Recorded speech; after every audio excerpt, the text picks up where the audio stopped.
আসন্ন বাজেটে নিত্যপণ্যের উৎসে কর দ্বিগুণ করার পরিকল্পনা সাধারণ মানুষের মধ্যে নতুন উদ্বেগ তৈরি করেছে।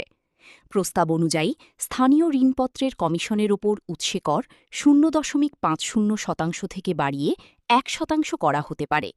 এর ফলে চাল, ডাল, আটা, তেল, চিনি, পেঁয়াজ সহ প্রায় 28টি কৃষিপণ্যের দাম বাড়ার আশঙ্কা করছেন সংশ্লিষ্টরা। ব্যবসায়ীদের দাবি, এই বাড়তি কর শেষ পর্যন্ত ভোক্তার ঘাড়েই চাপবে। এমনিতেই উচ্চ মূল্যস্ফীতিতে নিম্ন ও মধ্যবিত্ত মানুষ চাপে রয়েছে। রেস্তোরাঁ মালিক সমিতি ও কৃষিভিত্তিক শিল্প উদ্যোক্তারা বলছেন, কাঁচামালের দাম বাড়লে খাবার ও প্রক্রিয়াজাত পণ্যের দামও বাড়বে।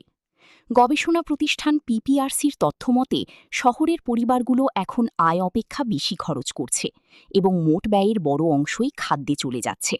ফলে নিত্যপণ্যের দাম বাড়লে সবচেয়ে বেশি ক্ষতিগ্রস্ত হবে নিম্ন আয়ের মানুষ। তবে রাজস্ব আদায়ের চাপ সামলাতে এই উদ্যোগ নেওয়া হচ্ছে বলে জানিয়েছে অর্থ মন্ত্রণালয়ের একটি সূত্র।